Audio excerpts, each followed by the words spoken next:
Of course it's completely awful. We all knew it would be completely awful. In the grand scheme of things, Fisch Game was just a mini game that was bloated into an actual game. But I can hesitate to even call it an actual game because at the end of the day, it literally just boils down to a mini game in any other game. This is how many people does this have playing? How many? 17,000, almost 18,000 concurrent. Are you fucking serious? What about this screams, man, this should have 18,000 people playing it? Like, you're looking at this, right? You're looking at this. Can you answer that question? Please let me know, why in the holy hell does something like this have 18,000 people playing? But let's be real. You don't actually need to answer that. No, I think I do.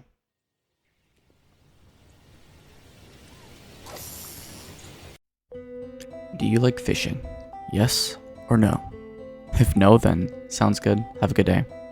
But if you do, boy do I have the game for you.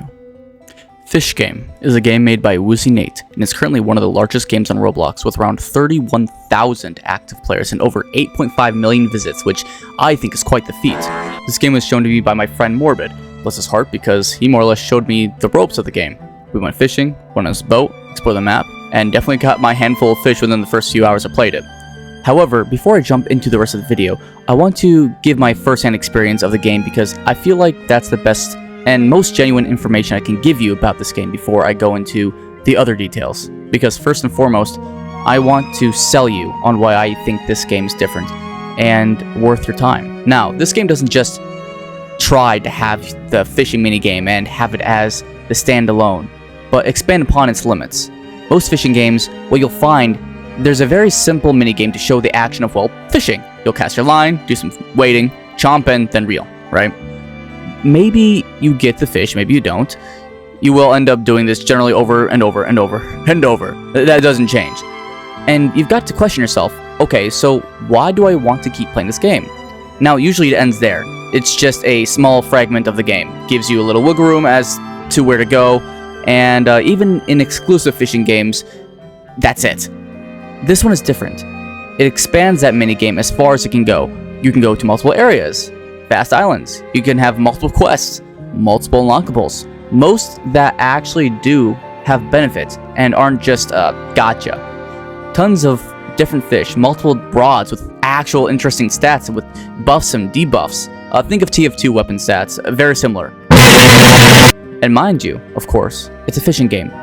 There will be multiple fish, but I kid you not when I say there are hundreds of different fish, different types, not to mention the different sizes and variants, which can lead to essentially endless types of fish, giving you over hours and hours of playtime in Fisch Game. Plus, it's multiplayer and encourages it, so that's also pretty cool. Well, that's all good and dandy, Blue, but of course you can go fishing. There needs to be a point. I feel you. I wholeheartedly agree. I've never been a big fan of relaxing games. For example, there is one infamous game I'm not a big fan of, which is Stardew Valley.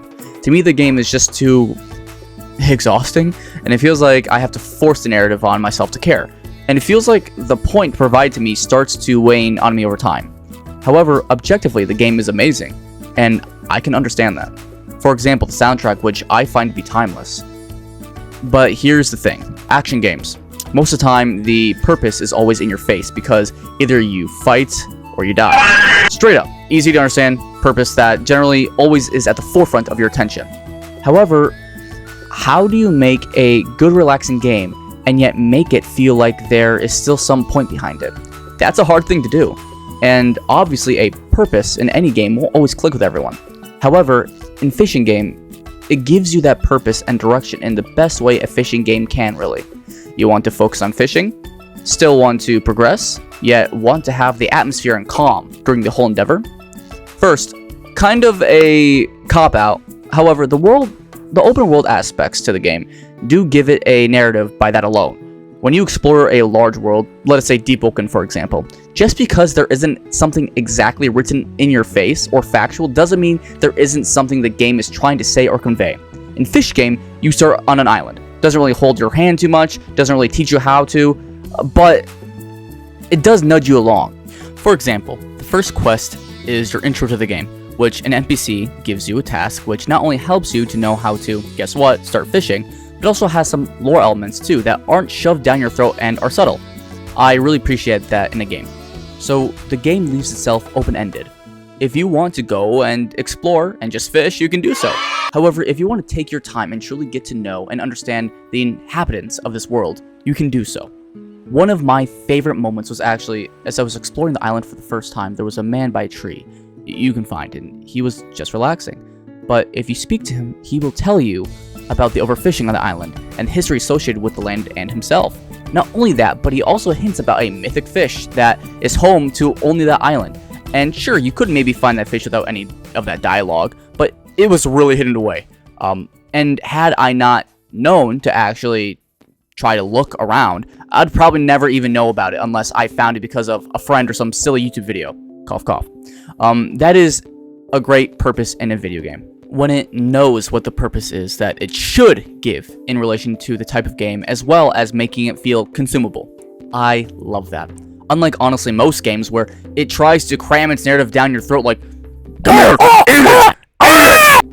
Fisch Game says, here, have a little taste of the game at your own pace, which is the most respectable way for a game to present its story to me, while still giving a push. And I know most will disagree on this one with me, but another nice thing about this game being multiplayer is that if you ever do get stuck, there are people in game you can always ask for help or support, and the game clearly encourages this while still not having the NPCs or game treat you like, well, an idiot. A great example is the flag system in the game. If you can't find a certain type of fish, guess what? Here's some help from the player base itself. Great addition. Even with how you can give other people fish and items or take pictures together with your fish. Getting a little off track, but the community creation of this game is quite phenomenal. This is also heavily hinted in the trailer. I know not many people will agree with me. However, as I said prior, you can get a lot of fish in this game. But to me, again, I want something that separates this. Kind of like sports games to me. Why don't I just go outside and play or go to a football game? Like, doesn't make a whole lot of sense unless something unique is added. And I was asking my friend Morbid about, different fish, and he was like, well, there are a lot of fish, but there's a moment to where once I got this volcano, right? Spoilers! But, you have to get this lava rod, and you have to get it, through this one guy, and you gotta give him a pufferfish, right? But once you actually do, you can literally fish for, fish in the volcano. And of course, they aren't real fish, but they are really cool and unique. This game had the essence of exploration for me, and that level of unknown discovery was a true chef's kiss for me. There's also different boats, yippee. It's like having different special moves in a fighting game that aren't base moves, not surprising, but still nice to have, right? I don't know why I have this in my notes, but I put, you can actually die? Well, okay, pass me, but I'll try to explain this one, I guess. Basically, again, I like relaxing games, but there needs to be something that can make me feel grounded. In Stardew, most that happens is if you do something stupid, you pass out and you get brought back to your bed. Gotta pay a fine. Real baby logic to me. In this game, it's grounded. You swim out there for too long and you die. You jump into a volcano, you die. Like, I like that. Now, let us say you hate story or purpose and you just want to play because story time stupid. Guess what? Most of the quests from or for the NPCs you interact with actually do have beneficial rewards pertaining to that quest, and not only for just XP. For example, again, one of my favorites was at the first island there's a man that asks you to catch 10 fish using bait. So I did that. Upon completing it and speaking to him again, he gave me not only XP, but a ton, and I mean a ton of bait boxes, making it not only a small tutorial on how bait works, but also worth my time because since I got tons more bait using bait to complete the quest that I can now use in my adventures. This game truly is something that lives up to the name it gave itself, and if you're questioning playing the game, I would highly recommend you at least give it a shot because, well, it's free. Getting to the main reason I actually decided to make this video, however, there's a certain large YouTuber named Eclipse. He's a Roblox YouTuber that, as of now, I would identify him as a Roblox game reviewer. Well, he made a video on fish, and it was, to put it lightly, quite harsh, which generally I don't mind. Believe it or not, I actually like when Eclipse is like that because he isn't afraid to get his hands dirty to speak his mind. Like, his sarcasm he uses it's fucking brutal, but God, is it funny shit. However, I do think his videos he made on Fisch Game do both feel mean-spirited, which maybe it's just me, but isn't usually like him. But let me explain. My favorite moment from him, and honestly why I respect him so much, is when he played Deep Woken and spoke so much shit on the game. And all these kids were so pissed, and essentially, Eclipse was like, cope with it. He was like, nah, your game, But, Blue, you're glazing him. What's different now? You're right, my little munchkin, whoever you are. I am Eclipse's cheerleader. With Deep Woken, whenever he made a review, whether it be good or bad, he always tries to give something for the game to improve on. And even it gives it chances for it to get better, not holding anything back. For example, when he gave Deep Woken more chances and went over different aspects, that stuff is great. I love that. Or even when he goes over his comments and his daily dose of stupid. Not always the nicest, but he is fair, I would argue.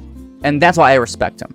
However, the way this Fisch video went, I thought it wasn't how he usually is. And I don't agree. And frankly, I don't see many other videos addressing the game other than, here's another Let's Play of her, which I'm not dissing the Let's Players, but what I am saying is, I think Fisch needs a true overview for the game, and that is what I'm trying my best to do here. Because a lot of what this is going to come down to is what Eclipse usually sees in games versus what he doesn't. Now, Eclipse made that first Fisch video, as well as a follow-up, which, I can't lie, just straight is wild because, well, the first part is, all hands to battle stations, emergency stupid overload. So yeah, that happened. So one of the harshest things I want to talk about first is after the first Fisch video came out and everything Eclipse has said about not liking the game at all. wayyyy left a comment under the video soon after, and I'm just going to read it out here. This is the one and only developer Fisch. I wanted to thank you for the great video. While some of the critiques clearly reflect that you've only reached level 6, there were still many valuable points that I truly appreciate. Your feedback means a lot. That said, I do want to kindly remind you that Fisch is a passion project for me. It's a hobby, not my full-time job. Balancing college and family commitments is my top priority, which explains some of the back-end issues and areas that still need improvement. Thank you again for your understanding and taking the time to share your thoughts, but I wish you would have spent more time to realize what sets the game apart, rather than directly talking on my young teenage game design flaws. Soon after, Eclipse made a daily dose of stupid video addressing Fisch. Now, in this message, there's a lot of points Eclipse responds to, which I'm going to as well. For example, one thing is that the creator judges Eclipse for how far he went into the game. I don't think you need to play 69,000 hours of a game to be allowed to form an opinion. It's like those One Piece fans that are like, oh, only after episode 700 will you truly get to the good stuff. Like, it's the media's responsibility to keep me entertained for as long as possible, not mine. Now, does that mean you can say you understand the full scope of the game? No, since you didn't do everything. But an opinion is an opinion, regardless if you made it to level 30, 50, or even 6. Next is the state of the game. This doesn't excuse it from being reviewed as well. After all, it is able to be viewed. Lots of Steam games do this early access thing where it's like right out of there, and we'll say it like that for years. I just don't think it excuses it from being reviewed for what's there fairly. However, here is where my opinions lie in what I think of this message. What Eclipse said first after reading wayyy's message was, Let me be 100% clear, this is a manipulative message at best, and a sinister message at worst. And that is completely unwarranted to me. When I look at this message, I can understand where he might think or see that, for the example, when Nate says, while some of your critiques clearly reflect, or I do want to kindly remind you, or rather than directly talking about my young teenage game design flaws, these, if you read them in certain ways, can come off as condescending or downplaying, which can be seen as, sure, manipulative. But if you read them out again in a formal manner, I do think the context changes. But I do wish you would have spent more time to realize what sets the game apart, rather than directly talking on my young teenage game design flaws. Okay, to me, that is someone trying to be genuine and true. And I'm all for being harsh and real when needed, because when everything is sugar-coated, we live in La La Land, and progression just doesn't happen. However, I do think wayyyy had true intentions of being kind. And you can see so in this message. Saying in the first paragraph, I want to thank you for the great video, or I want to thank you again for understanding and taking the time to share your thoughts. Those are kind things. Especially after such a beatdown in the video. Why? Why did I think that there would be anything redeemable about this video game? And to be frank, you really didn't seem to understand to me, Eclipse. He was quite graceful.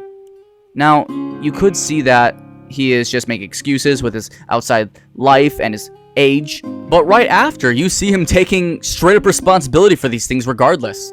For example, which explains some of the back-end things that still need improvement, and your feedback means a lot. These things are makings of a man I can respect, because it shows them not just giving excuses to throw the blame off them, but so that they can give us some true clarity and understanding, which they don't owe us either, and yet still do, and then proceed to take responsibility for both the positives and the negatives to push forward in the future. That I'm proud of. And I cannot agree with you calling that manipulative or sinister in the slightest. Maybe say I'm a victim to his manipulation because I believe what I say in my heart to be true. Eclipse then proceeded to say this.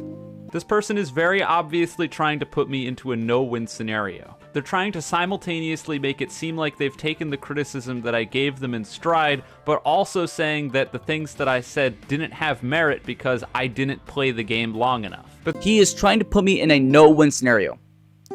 Eclipse, I don't know how you deal with people or your community since you're miles upon miles larger than me. I know you're constantly under the flame because of the things people have berated you for and accuse you of in these videos. And that isn't fair. Hell, I've dealt with actually my own fair bits of drama, but I probably wouldn't say it's the same as you had.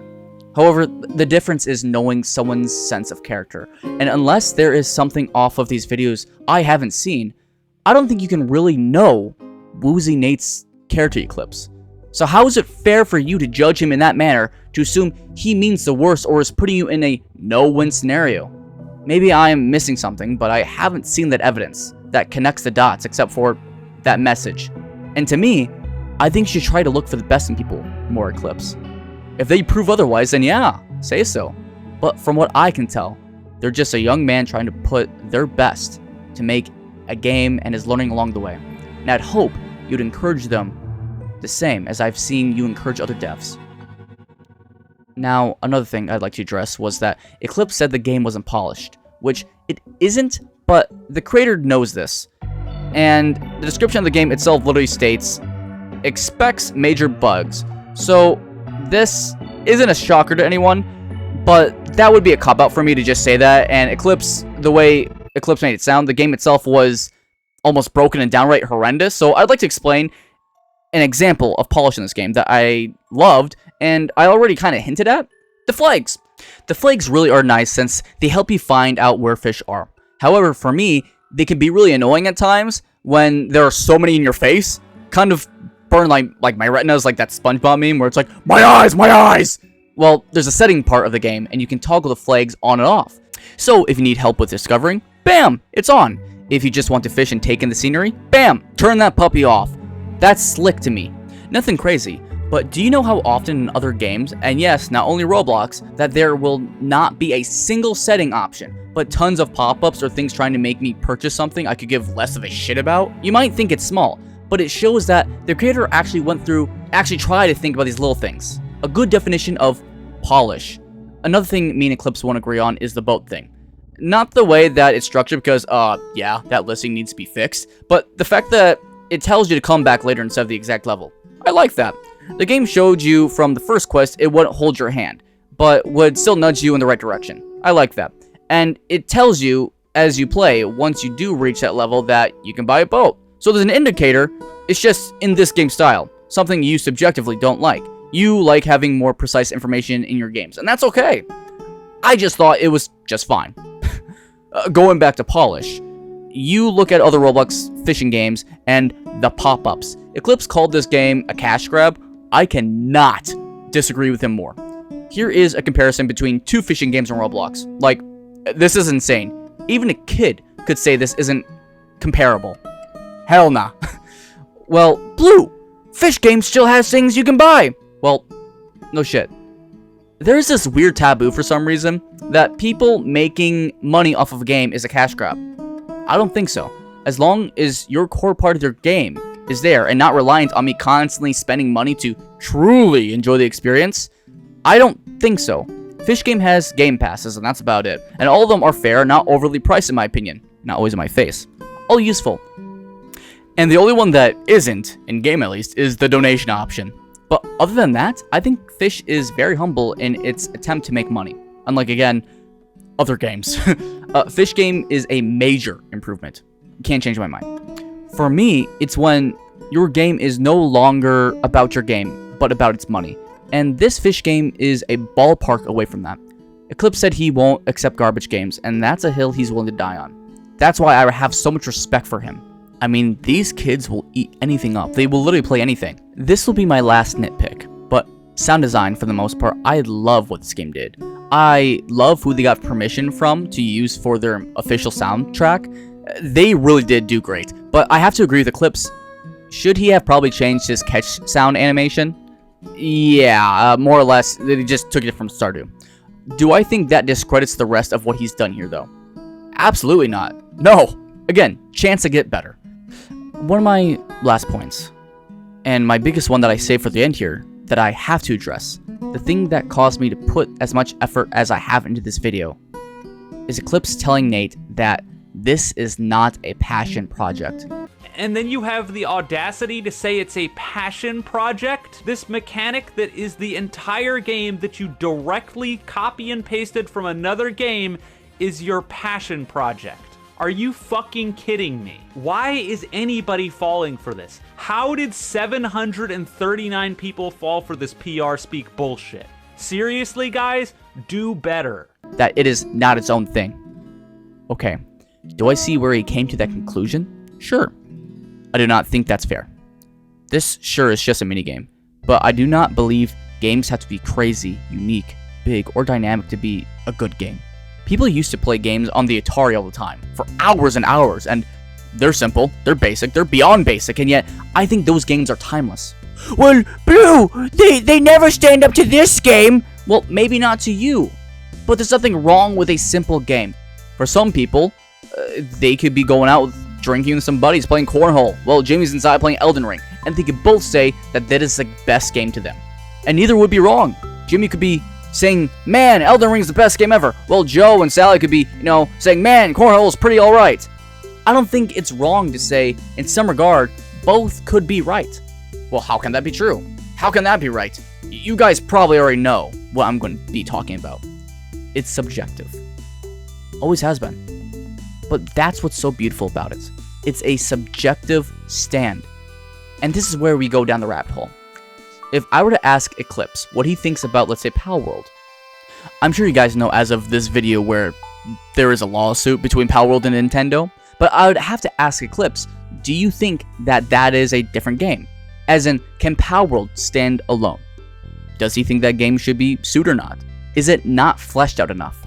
And that's where we have to talk, because to me, Power World is a good game and should exist. Just because it has different, cuter creatures doesn't mean it doesn't have merit to stand on its own 2 feet. That it's just a failure because of the inspiration it took. Well, let's say you disagree with me on that. What about other similar games, like let's say Monster Sanctuary, Cassette Beats, or even Temtem? All these games are insanely familiar, similar to the formula that is used on Pokemon. And I have to ask you, what do you think about that? Based off of that is where your opinion on Fisch will most likely lie. Yet for me, I still think all of them have something special to offer.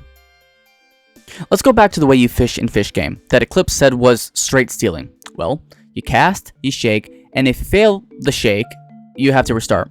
And then you do a Stardew-like minigame, except different art and it's horizontal. Oh, well, Blue, that's only a little change! Yeah, but it's still a change. It's different enough, and I see no issue with this. Clearly inspired, yet still different. I know that fishing in Cult of the Lamb straight up takes the same mechanic Stardew has, yet no one has quarrels with that. Why? Because the game can stand on its own still entirely. And I believe so can Fisch. Let's talk about fighting games again. They all are basically the same to me. Maybe slightly different animations or art at times, but its core is just punch punch, kick kick, KOs, ultimates. Like, at certain points, there are things that have to blend within genres. We've just reached that point with, well, the Fischy genre. And I don't think the creator should be ridiculed for not trying to recreate the wheel. He found something that was good and worked off it. There's a book I'd actually love to recommend to you all. It's called How to Steal Like an Artist. Great book if any of you have ever get the chance to read it. But you'll know exactly what I'm talking about. Sure, the wheel here has only been changed a little bit, but that's okay. And that's enough for me to think, you know what? Good for them. So, as I've said before, I actually am a Eclipse viewer. I enjoy his content, and there's something in a video he said I'd like to address. In this one here, he said more or less he judges games against all games across the board and not just Roblox. And that's why it's harsh. But I don't blame him. Good for him. Good for him. The way I judge games is, I think Iron Lung is a great game. I love Iron Lung. I think it's great. However, if you put Iron Lung next to God of War, or let's say Elden Ring, which one is better? Which one's better? One has huge map, amazing soundtrack, crazy graphics, long playtime, endless secrets and routes. So, what game's better? And the truth is, you can't compare the two. You can't put both on the same scale or rating because both are great. Why? Because to me, you can only judge a game based off what it is. Well, duh, that's why you play a game and rate it after. Now, you can go over all the different ways of how you could be, or what would you do, or blah, blah, blah, blah, blah, blah, blah. But for me, how I would do it is I would judge it off of how the vision of that game is supposed to be. And it is supposed to be executed. How the vision is and how it's playing into reality. How it's playing itself through. That's why, for example, when I look at all these other Roblox games, sure, they may not be perfect. They may be full of bugs, but did it fulfill its purpose? Did it fulfill its purpose that it wanted to? And did the player feel that honestly? If so, then I think it's great. And then I can judge it off that. And that's what I do judge it off of. I don't always judge it off of the little things. It could have certain mishaps, and that's fine for me.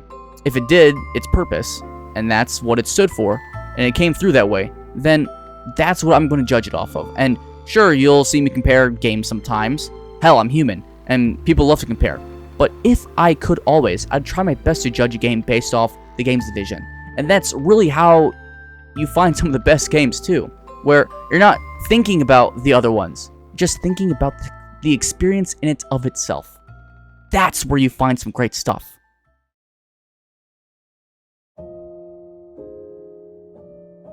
So, when I was making this video, I had many people send me their picture from the game. Some people I didn't even know played the game, and they're like, yo, look my fish! Anyways, I just wanted to show some of the memories we had.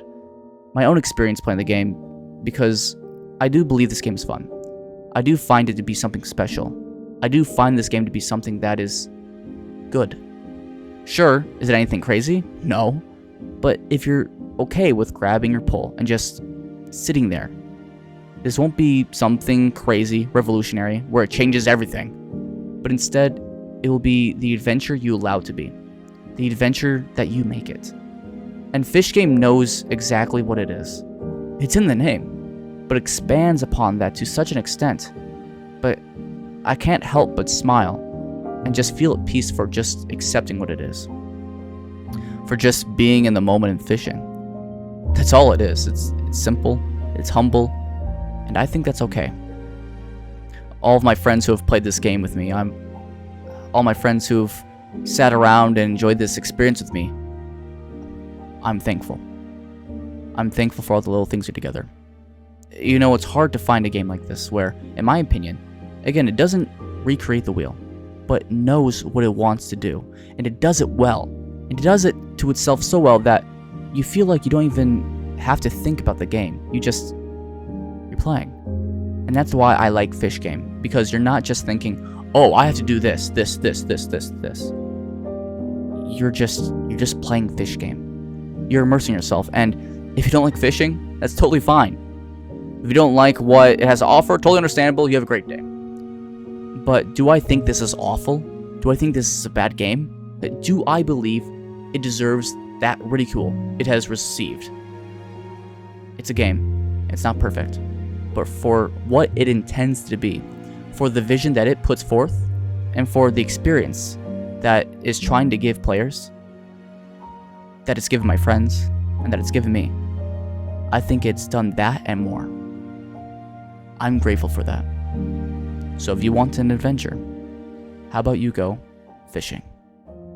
Not funny. Like, yeah, I'm serious. It's. I lost my shit watching it. It's Aiden Ross and KSI on a call, right? Now, yeah, you know, okay. Okay, I got a perfect fish. I'm good. But anyways, yeah, no. So it's Aiden Ross and fucking KSI, and they're talking about the song. And he's like, "How's your song doing?" or whatever. Oh no, he's like, is it